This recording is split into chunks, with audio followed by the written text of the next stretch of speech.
রাজধানীর হাতিরঝিল সংলগ্ন একটি বাসায় ডাকাতির প্রস্তুতিকালে সংঘবদ্ধ ডাকাত দলের 4 সদস্যকে গ্রেপ্তার করা হয়। এই সময় তাদের কাছ থেকে 2টি বিদেশি পিস্তল, 2টি ম্যাগাজিন, 5 রাউন্ড গুলি, 1টি খেলনা পিস্তল, 3টি চাপাতি, 5টি ককটেল, একটা স্পাইক ড্যাগার, চলচ্চিত্র শুটিং ইউনিটের 2টি কার্ডও পাওয়া গেছে তাদের নিকট থেকে। গ্রেপ্তারকৃত আসামিরা হলেন রাকিব, রাশেদুল হাওলাদার, জুবায়ের ইসলাম, বিজয় সরকার ওরফে ডেভিড। গোয়েন্দা তথ্যের ভিত্তিতে রাজধানীর হাতিরঝিল সংলগ্ন বাড্ডার সর্দার গলির একটি বাসায় ডাকাতির পরিকল্পনা বিষয়টি জানতে পারে ডিবি গুলশান বিভাগ। এটা জানার পরে ডিবি গুলশান বিভাগের প্রায় 40 জন সদস্য আমরা সেখানে ডিপ্লয় করি। তারা বিভিন্ন ডিসগাইজে ওখানে অবস্থান করে।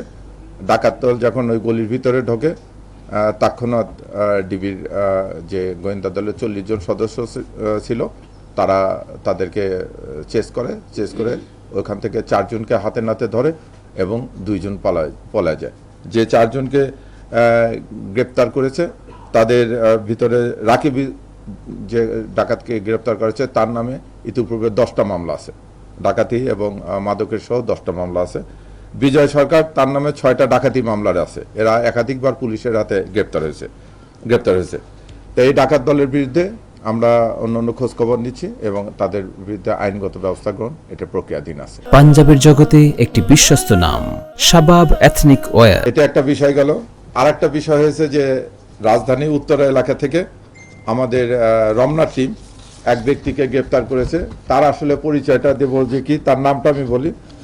তার নাম হচ্ছে নুরুল চৌধুরী। সে কখনো নিজেকে লেফটেন্যান্ট কর্নেল, কখনো পুলিশের এসপি, কখনো পুলিশের ডিসি, কখনো র্যাবের ডাইরেক্টর, এইভাবে তার কাছ থেকে 4টে আইডি কার্ড পাওয়া গেছে, তার কাছ থেকে 2টে ওয়াকি টকি পাওয়া গেছে, ভুয়া একটা পাসপোর্ট পাওয়া গেছে, সেনাবাহিনী মেজর পরিচয়যুক্ত একটি আইডি কার্ড পাওয়া গেছে, র্যাবের কর্নেল পদমর্যাদার ডেপুটি ডিরেক্টর পরিচয়ভুক্ত একটি আইডি কার্ড পাওয়া গেছে, 3টি অ্যান্ড্রয়েড মোবাইল ফোন পাওয়া গেছে, তারপরে সেনাবাহিনীর চিকিৎসা বই, বিভিন্ন ফর্ম ও চাকরির নিয়োগপত্র পাওয়া গেছে। সে দীর্ঘদিন যাবৎ ওই এলাকায় শিক্ষিত, অর্ধশিক্ষিত এবং শ্রমজীবী লোকের নিকট প্রতারণা করে আসছে যে সে তাদেরকে চাকরি দেবে এবং ভুয়া নিয়োগপত্র 2-4 জনের হাতে তুলে দিয়েছে। তার এই বিষয়টি আমাদের নলেজে আসার পর ডিবি রমনা বিভাগ তাকে গ্রেপ্তার করে এই উক্ত মালামাল উদ্ধার করেছে। ধন্যবাদ।